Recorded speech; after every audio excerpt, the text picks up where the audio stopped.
Hello, everyone. Welcome to Soulprism Podcast, where we share bite-sized nuggets of wisdom for your body, mind, and soul to serve you, the emerging soulpreneur. My name is Tammy Mack, and I'm so excited to be here today. I have to say, I was on Facebook and I was like girl crushing on Ligia's content. I just absolutely loved her writing style and what she was writing about with astrology and connecting to the soul. And I just knew I had to have her on the podcast. So welcome, Ligia. Oh, hi, Tammy. Thank you so much for having me here and for all your kind words. You're very kind. Thank you. So let's talk about consistency, because that was one of the topics that we wanted to really talk about today, is having a consistent spiritual practice. For me, spiritual practice is just as important as my dietary what I eat. It's just as important as how I move my body. My spiritual practice is my job.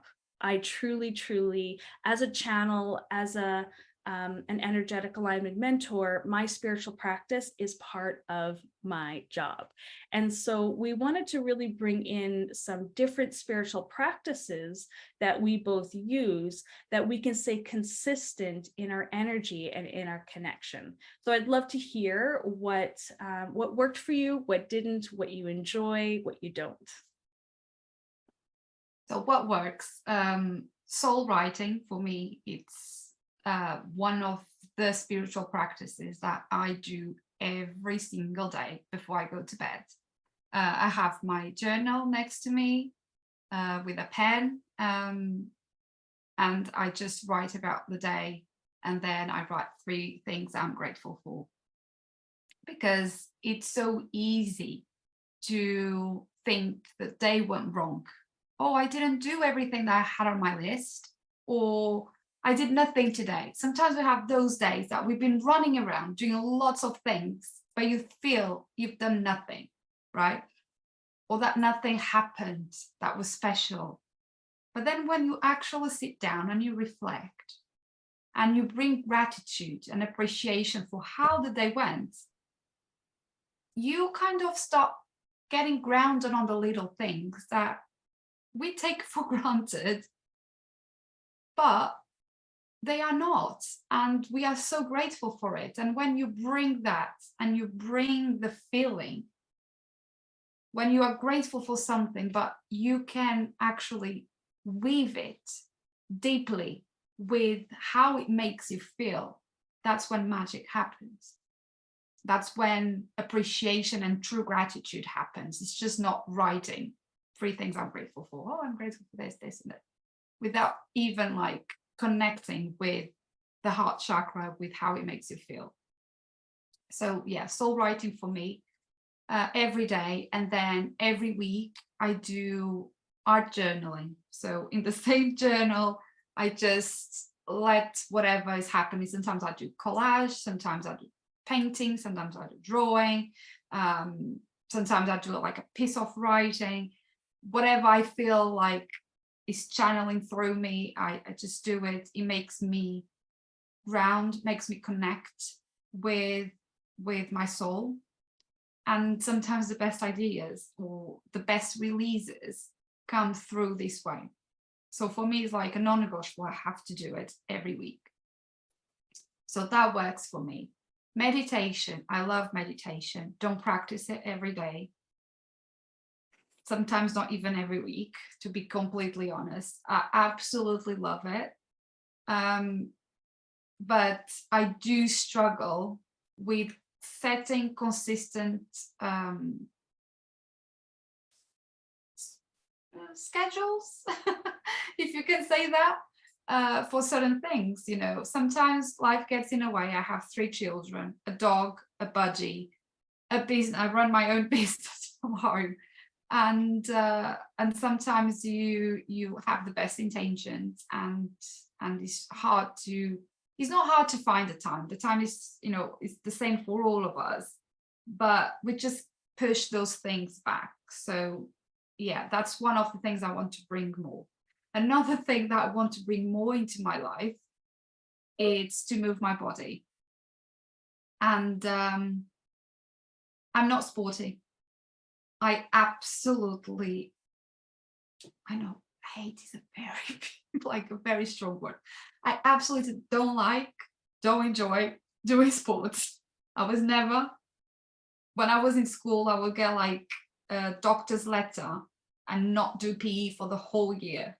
That's how much I didn't enjoy sports. So I do struggle to commit to doing anything like sporty. I just can't. Going to the gym, it's a no. Going for a run, joining a netball club is a no for me. Going swimming, if it's in the sea, I'm up for it, but not like in the swimming pool, no. So I want to bring more movement into my body through the things I actually enjoy, which is dancing. I absolutely love to dance. So yeah, those are like can you say spiritual practice? Dance is a spiritual practice. You know, if we look back at how our ancestors, the wise women used to meet in circles around the fire, they used to dance.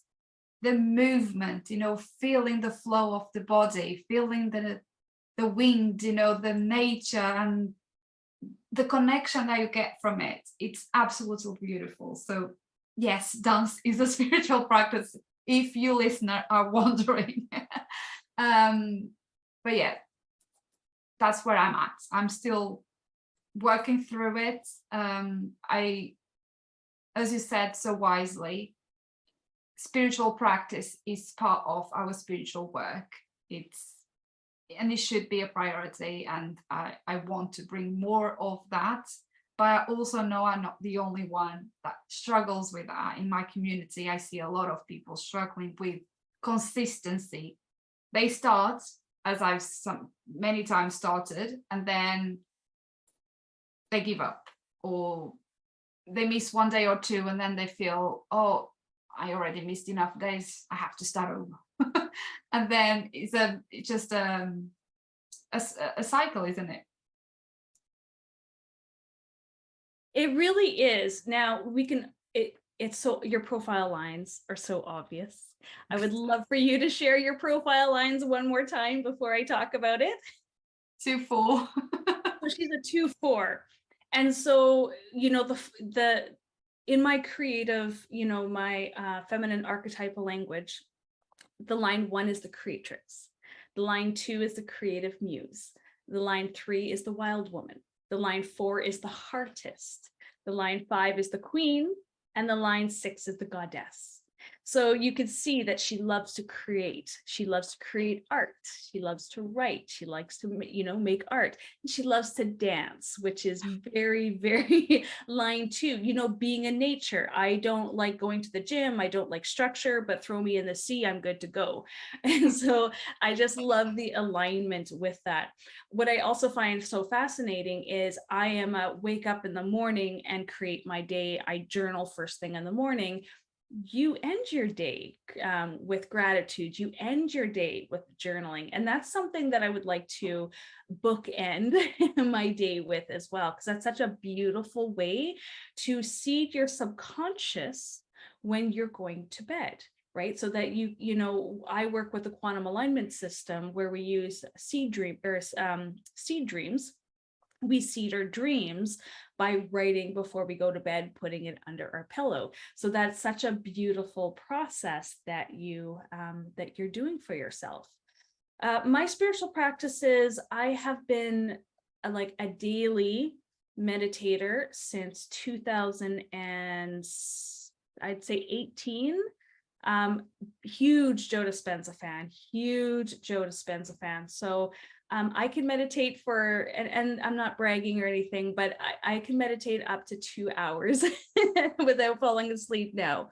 Wow. But it's definitely a practice, right? It's a practice of, and it's always an active meditation. So I love meditation. I also am now in doing Qigong for the last 4 months, I've been in a Qigong certification, and we do movement in our meditation. We hold certain poses in our meditation, and we connect to the cosmos in our meditation, in our movement and stuff like that. So this is another way of bringing dance and meditation, because meditation isn't just sitting on your butt and saying om, right?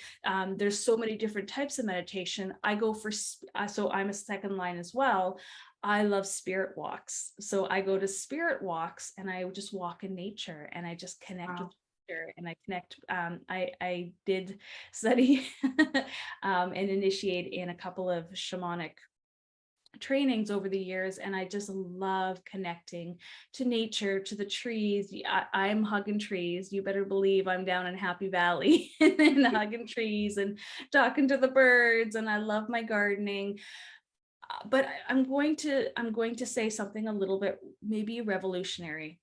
Everything that I do is a spiritual practice.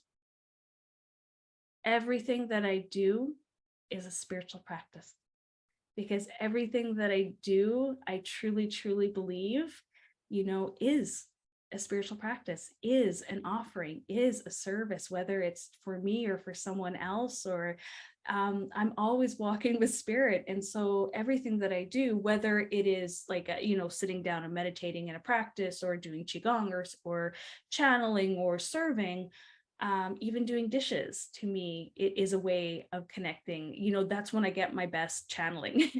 That's when the Isn't that collective, weird? Yeah, when I because make it a get bed. reflected.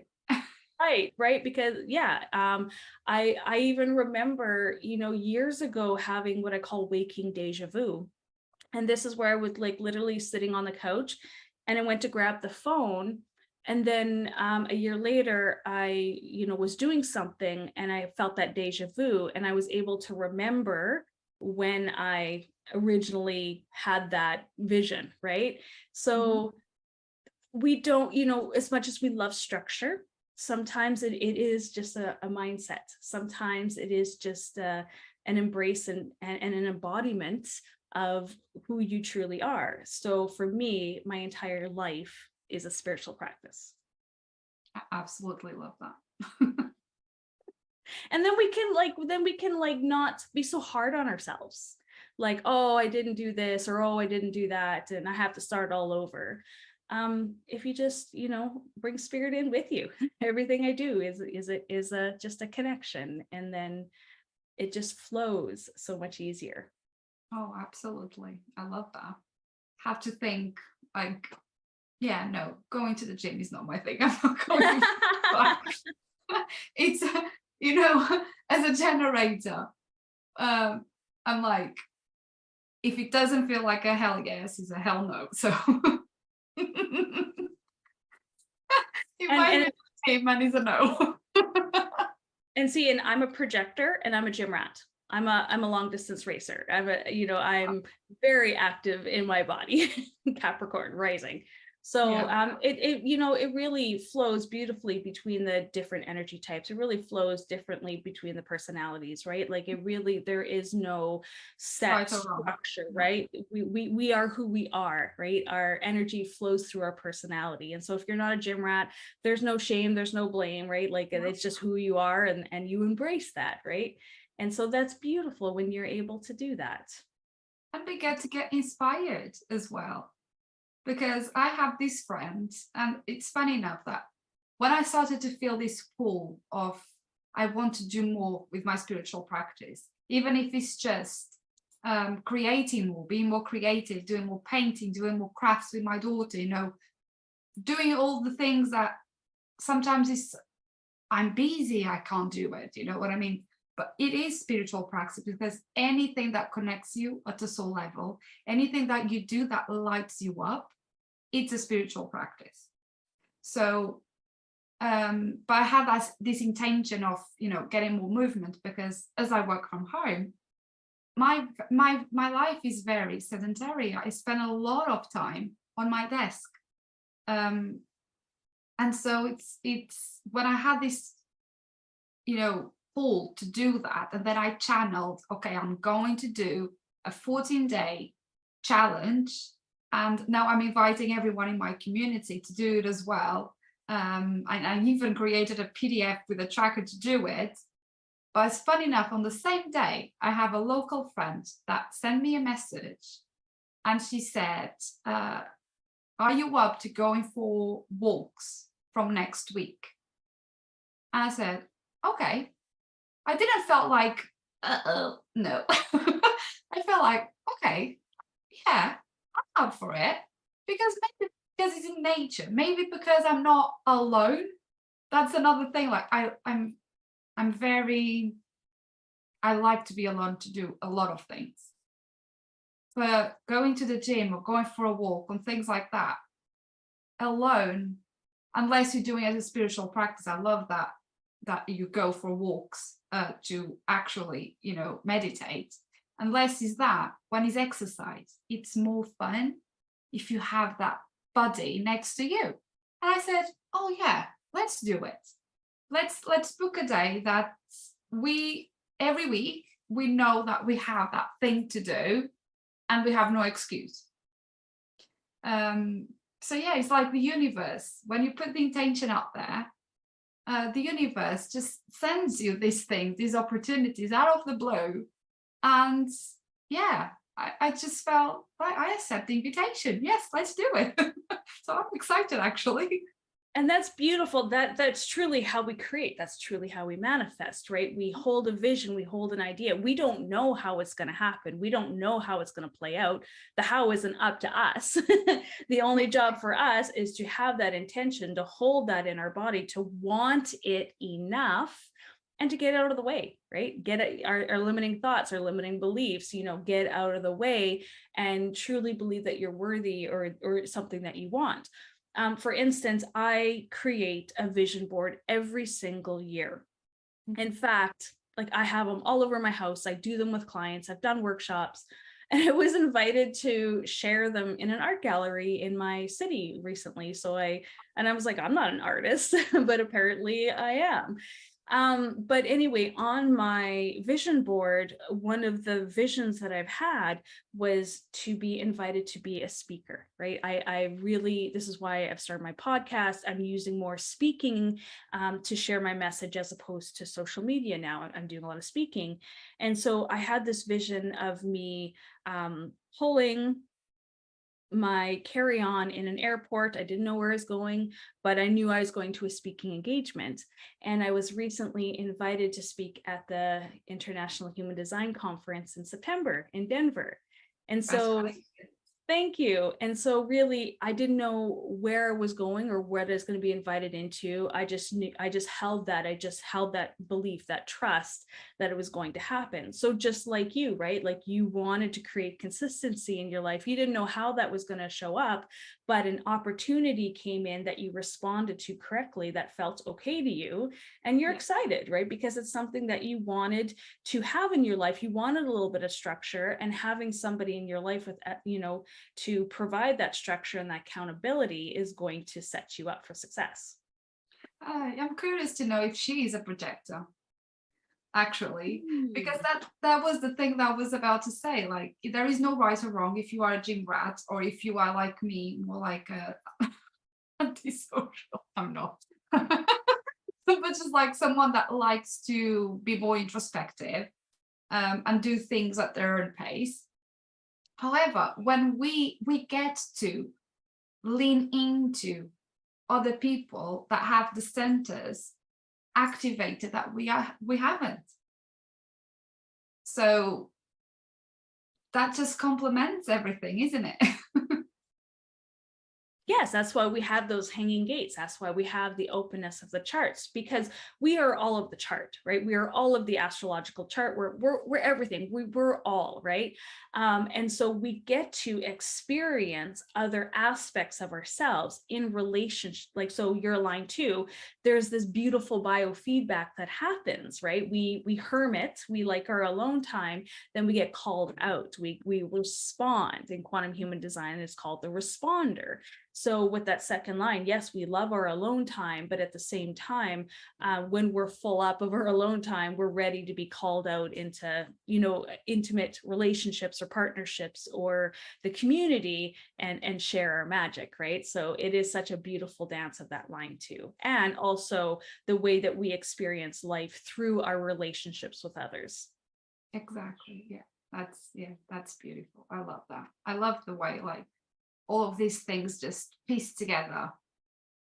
When I read for my clients their human design and then the natal chart and then numerology chart, it's just like three different things, three different modalities, and they all say the same thing. It just proves that we were designed this way. We were meant to be. Our soul already chose the gifts, the passions, the challenges even that we are meant to be and to have in this lifetime. And it's so precious. Yeah, I love that. So beautiful. I never talk about numerology, although in a past life, I think 2013, 14, I was a huge numerology fan. What is your life path numerology? What number are you? You're an 8? Well, I'm an 8 as well. So 8 is all about mastery, right? It is. It's about mastering systems, about coming into self-mastery.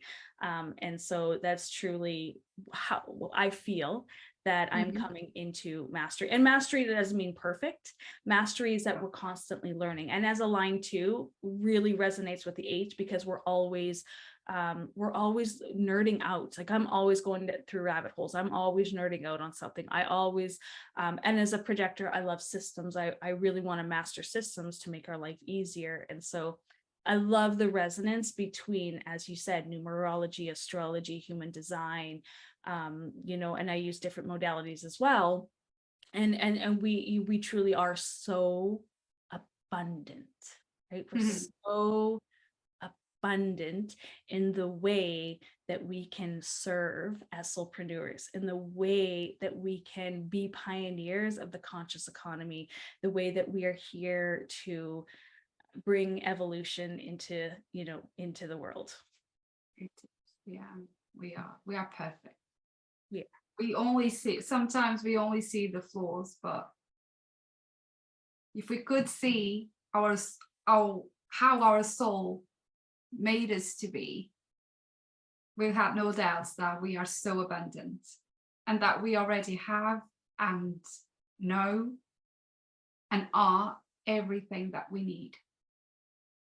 This was such a beautiful conversation. I really enjoyed our conversation, and I hope that we have more in the future. There's such resonance, there's such alignment between the two of us. Thank you so much for being on the Soulprism Podcast, and I will see you again next week. Thank you. Bye. Bye.